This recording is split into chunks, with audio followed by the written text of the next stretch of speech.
come to trying to force someone into your opinion, then there's a problem, I think. So that's kind of how, on the whole, you know, touch wood, I've been very lucky, but there are judgments around mediumship that people, you know, particularly, you know, class you as the devil, or, you know, that you're making it up when it's not true, you know, and you just have to accept that as we move forward, we're becoming more aware we can communicate with people that there is no death.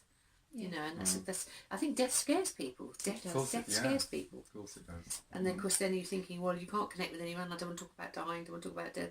Of course, you know, for me, it's you're eternal. There is no fear of death. Even obviously, none of us want to die. We want to enjoy ourselves. But I always think it's more about the fear of how we're going to die than we are actually dying. Do you think? Well, what happens afterwards? Yeah. Because it's the unknown. It's the fear of what happens when we go. Yeah. You know, it's the unknown, isn't it, really? And I think fear is something that is, you know, the basis of so many different things in a spiritual way, isn't it, really? We were saying that this morning, weren't we? It's like love and fear. There's two things. How you approach something is either love or in fear. Definitely. So yeah, there's lots of prejudiced people out there that will put you in the realm of magician or, you know, trickster. Burn you at the stake kind of thing, because they're scared of... So with judgment, that I find is that when someone makes a judgment with me, it'd be about my sexuality, it would be, it would obviously affect you, you know, it would upset you. But I think as life's gone on, I've kind of learned to look at the person and try and understand why they make that judgment. So what experience have they had in their life? Do they know any gay people? You know, have they got gay children? You know, have they had to experience the pain and what people go through? Well, experience is everything. You know, if you haven't experienced a certain situation, you're highly unlikely to have any empathy with it. So if you haven't come across somebody... Yeah, is their understanding of what... lack of understanding, isn't it, really? And there's also fear in that as well. Fear of perhaps connecting with a different side of your own personality, isn't there? By, you know, like if you're...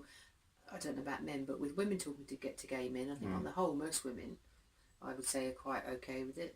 Yeah, I've come across a few. Normally it's the older generation that very much going by, normally by what their husband says and what his views of the world are. So I think some people they make judgments based on the people around them to fit into a certain category. But do you not find it's more accepted nowadays? Oh yeah, so it's so much more it's easier so much now. More accepted, isn't it? 100%, yeah. I mean, it was hard when I was younger, but then I think 20 years before that, back in the 50s and 60s, people were put in prison. You know, they were killed, they were stoned on the streets. Well, I was just going to say that. Of course, it was illegal. Yeah. Mediumship was illegal. Yeah, it was witchcraft and healing was illegal back until 1951. It's not that long ago, is it? It's not long ago, is it? It's not very long at all. How many years? And anybody that was doing any of those three things would have been put in prison. You know, it's... Perhaps we were cellmates once. Yeah, we probably knew each other. Probably all burned at the stake at one point or something like that and chased through the village. But, you know, you have to think who made those rules and regulations. Who was it that actually said those things should be made?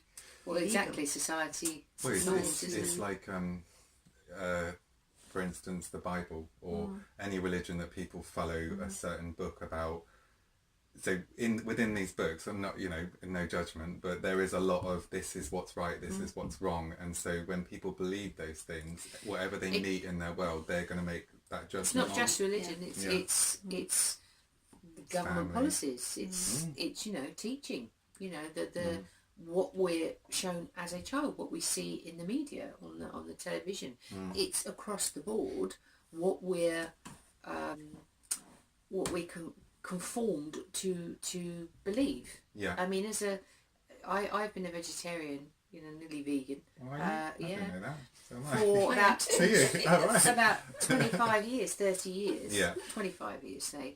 And being a vegetarian medium 25 years ago was not easy. No, you get it I now, was don't you? absolutely annihilated years ago for being almost being a vegetarian and being a medium. It's almost like coming out and being gay at that time. Yeah, you know, because it's you got exactly the the same same thing. reaction. If you're different, people are going to be uncomfortable. And it was only a couple of weeks ago, excuse me, I went to someone's house for dinner, and they were really uncomfortable about the vegetarian thing, and I thought I didn't understand it, because sometimes you do get shocked this day and age when you meet people that are uncomfortable with things that are different. It's just a life choice.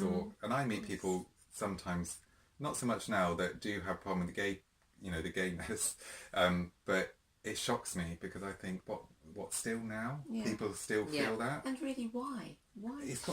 I don't invite them into my bedroom, so why should they find it offensive? Yeah, it's exactly. Just as you say, what's been conjured up from years and years and years ago, that it's wrong. And if we were programmed from birth to believe that all these things were quite normal, we wouldn't even give it a second thought, would we?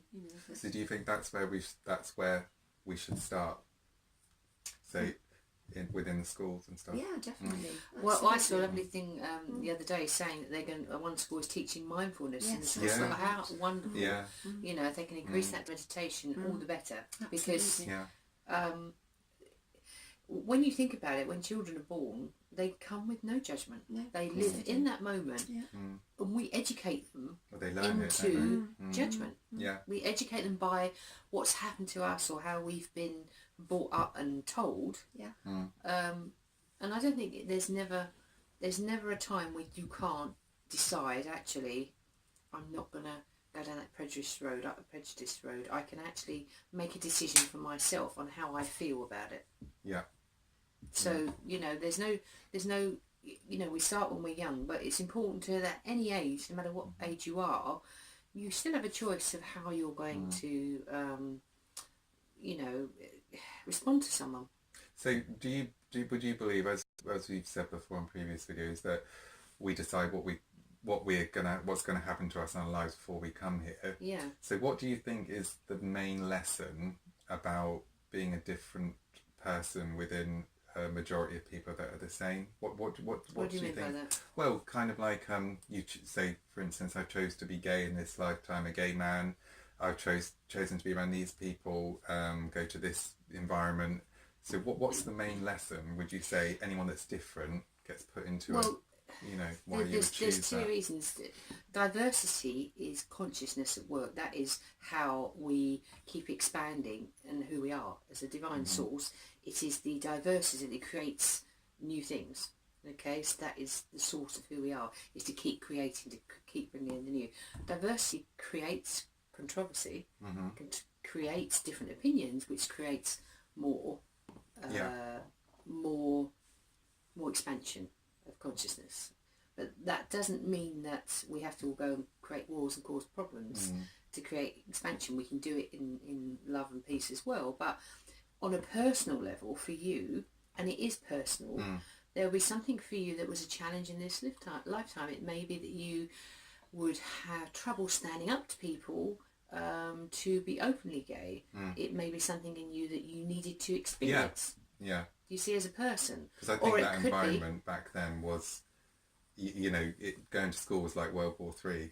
Sometimes, and you're being the only gay person going to that environment. It's and back then you had no one to look up to. There wasn't like nowadays. You've got, for instance, people like George Michael that came out eventually, and all that kind of. So you got a lot of gay celebrities, but back then there wasn't anything. So it's very difficult. And then you've got the leaders like Freddie Mercury, Elton John, who were powerhouses of gay, did he? Fierce. Who Freddie didn't. Well, not during his lifetime, no. But afterwards, obviously, it came out, and we all, But now they're seen as gay icons, which they are. Exactly. And they went through their own struggles. It doesn't like we're saying. It doesn't matter if you've got 10p or if you've got 10 million. The lessons are going to be the same, with whatever you go through. Yeah. So you're going to have the leaders that inspire others to be themselves, if you like, regardless. So and each of us have got a level. So you may have people around you that you'll be inspiring at your own vibrational level, if you like. It's younger people we need to inspire, don't we? So your pathway of struggle when you were younger at school may be to understand, have empathy with younger people and show them, actually, do you know what, I went through that, I get that, that's tough, but you know what, I survived it, look, I'm doing okay now. So you've got to fight through that. Yeah, and that is it does teach you a lot of strength, and another gift, another lesson it teaches you is when you're in an environment you can see people that are struggling with it don't have to be gay, but it can be anything, and you can identify because you understand it. So it's about understanding So you can learn a lot through judgment, and I think understanding is one of the big things. And it's also important to remember, you know, helping people is about when they're ready, not when you are. Even if you see people struggling, it's all right to help, but never force anyone. If they want help, let them ask, because they're ready for it. Then if you try and help someone and they're not ready for it, you just they won't listen, will they? No, they fall flat in the face. And also, that's their lesson. You can't take it away from them. They have to go through that experience to learn something.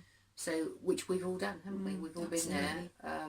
Even with, you know, with healing, with you. Absolutely. I mean, I think my path certainly was, I believe that people who are healers and on a spiritual level are probably the light bringers. And I know as a child I always had to stay true to what I believed in. What do you mean by light bringer? I think we bring a spiritual understanding into this world that we need. I think we're from perhaps a different dimension, and we're put here for that reason. And I think as a child I always knew I was very different. And at one point I did hide away because I didn't want to be different from the other girls at school, and I think you do tend to play it down quite a bit. As a child you do, you block it, fit in. But then you reach a point in your life where actually you can't help but be who you really are, and the truth of who you really are, and you want to feel comfortable in your own skin, so you tend not to listen so much to that judgment, and you do what makes you happy, what makes your soul happy, and become who you really are. So as you get older, you grow in confidence, don't you, in your ability to say, actually, I'm independent now enough to make this choice myself. We are not allow those judgments to affect you. So that you have the confidence to stand up and say, well, no, this is who I am, this is who I want to be, and I'm not going to listen to those judgments. You know, I mean, that's gone back.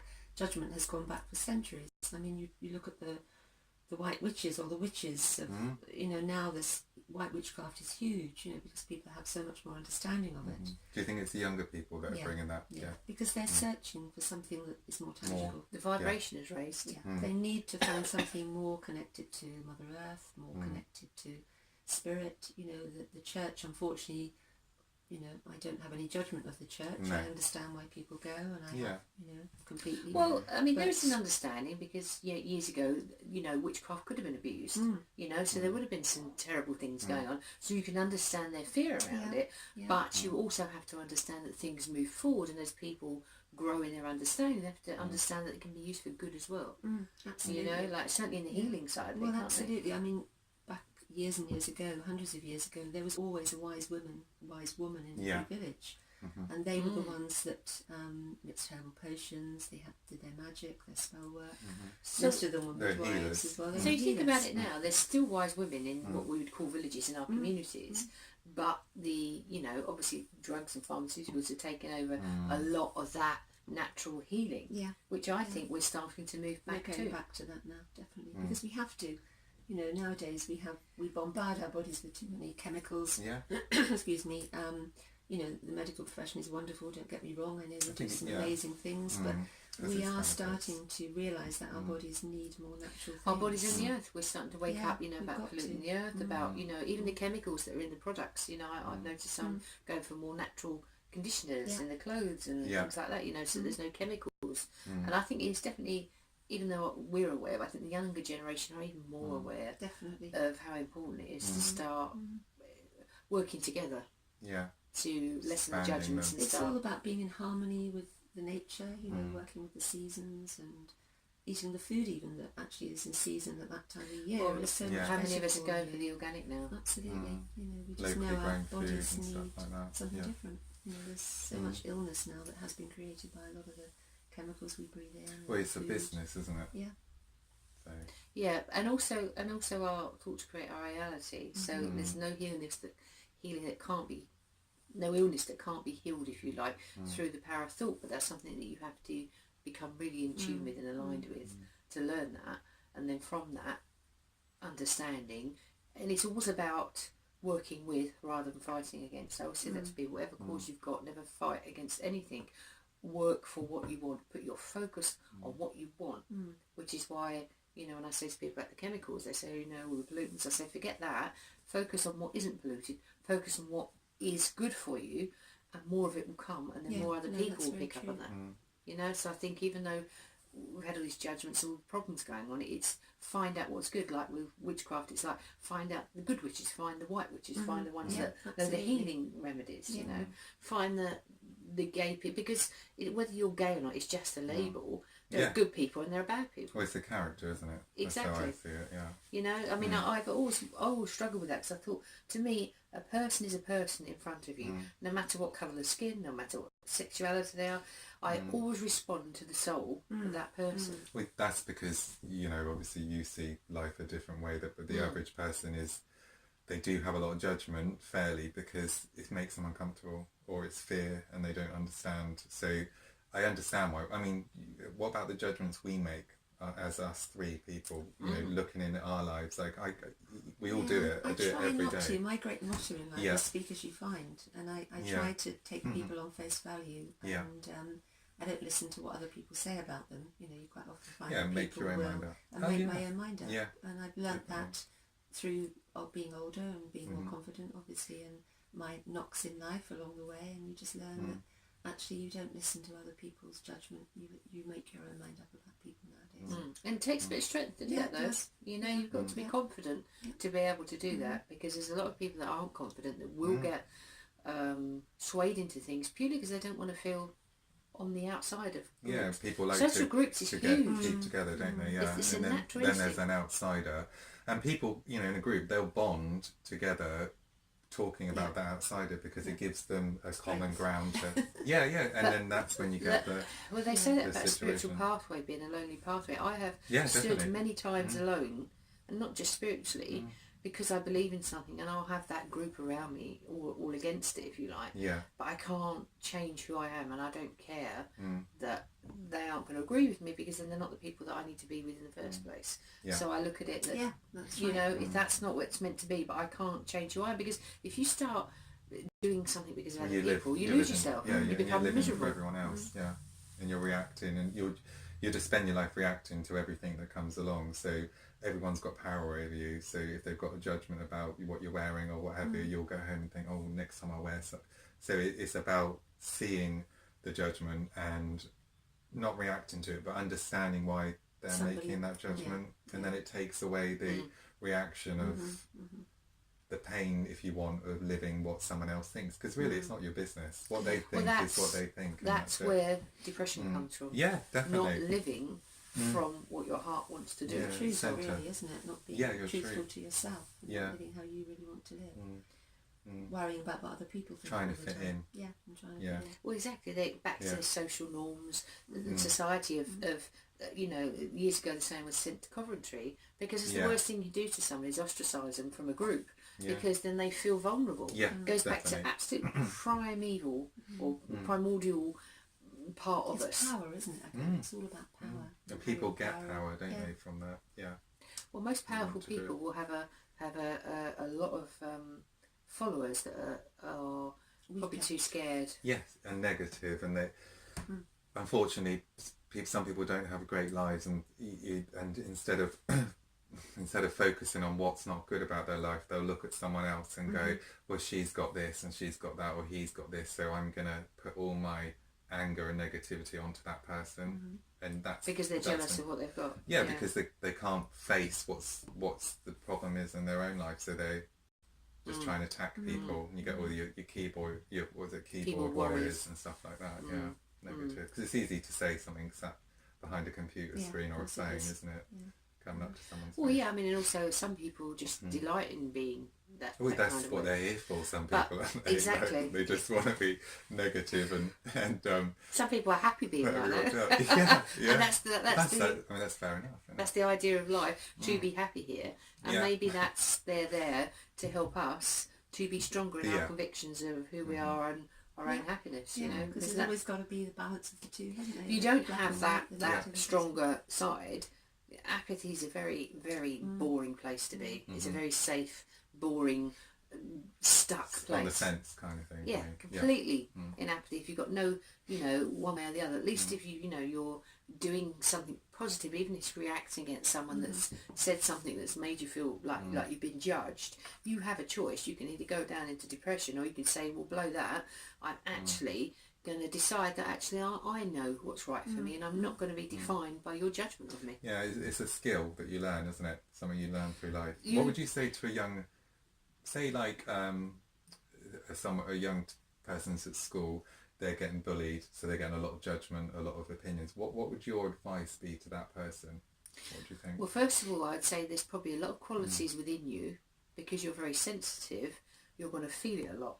And there could be a lot of jealousy about who you are, so don't feel there's something wrong with you, because often you get bullied because there's something probably quite good or special about you that others don't like, and often it's because you won't conform to that lower vibration. You know, if you're trying, particularly if you're trying to be yourself or be strong in any way, if you don't conform, you get kicked out of groups, and that's how you get bullied, which is like you were when you were young. You weren't conforming to going against how you felt. So do not take it personally. I say that to clients that I have. It's easy to say though, isn't it? When you're in it, you do take it personally, don't you? You do, and it's hard, but what you have to understand is these moments will pass. You aren't going to be at school forever. Yeah.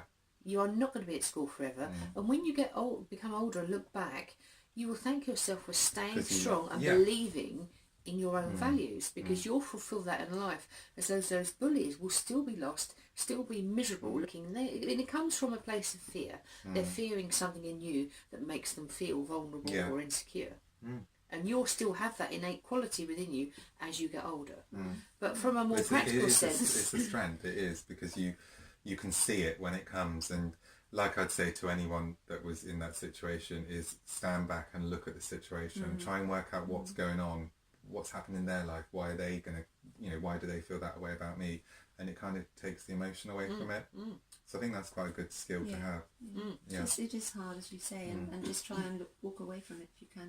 Don't get wrapped up in but that. Talk to someone about it. Yeah, so say practically, as much as you can, try not to carry anything alone. Try and find one trusted person that you can share how you feel with, and talk about it, because, it all seems much harder when you're trying to carry things alone. Of course it does. And even if you haven't got something you could trust, go listen to people on YouTube that you admire, like coaches that's a and really people good like that. resource. That's a really good... that are free. There's a lot free out there that will keep you going, that have been through these kind of problems. And do you think people should be aware of putting themselves in a victim mode? Because it depends what you mean by victim mode. Well, when you're in that situation, it's easy to go, this is happening to me, why is this isn't fair, why is this isn't, why me syndrome. And it puts you in that victim state, therefore you probably attract more. You absolutely of it, do, because it's the vibration thought to create reality. You have to remember, we are spirit first, okay? We're a soul with the physical body. We come here for a reason. We chose, as we said before, the family that we're going to incarnate with here. It could be a family that completely doesn't understand what's going on for you. Okay, as a child, you're going to struggle. So you have to ask yourself in that moment, what is the thing that I'm learning? What hurts the most? And whatever hurts the most is what you are experiencing. So it could be, this really hurts, they won't accept me. So you might be learning to understand injustices. There is a lot in this world. Oh, yeah. So you have to understand that injustice is not personal. It means that those people, you are there as a teacher for the bullies and the other people to show them that actually you can be different and still be absolutely fine. And they're on a journey too, so they might have to experience this in order to grow, to understand it is wrong. Well, wrong and right were weird things to say, but to understand how it feels. Yeah, or to understand what effect it would have on someone else, and maybe they'd start to see it and learn from it. And you also have to understand that they could have also chosen. Remember, you chose these, but you would have known that you're going to encounter these bullies and these people. You would have known it. You'd have chosen this before you come for this reason. And so would what we class as the bullies. They would have known they were coming here with that mindset to help you, because how else are you going to learn? Yeah, and they must have learnt it in their life some other way. Exactly. For instance, you do see a lot of the time where people that are bullied, they're normally getting it from their own personal life also. And also, the person that's being bullied is teaching them how to respond in compassion, and that actually that doesn't work. I can still be strong, I can still be successful, regardless of that. It teaches you great strength. So, there's something special about having that experience, that if you're bullied, actually, if you look at it from a spiritual standpoint, that I must have something really good here, that I can actually share with the world. I can share this experience by showing people that it does not matter. If you have to stand alone for a little bit, stand alone. It doesn't matter. It gives you strength. You will attract the right people will start coming into your vibration if you stay, which is you're saying, not in the victim mode, because you just get more of it. You'll just attract it more and more. Stand in your own power. Be strong. Start to actually appreciate all the gifts you have, and look at the other people that would appreciate it too, and you will start to see them come into your life. Yeah, definitely. That's good. So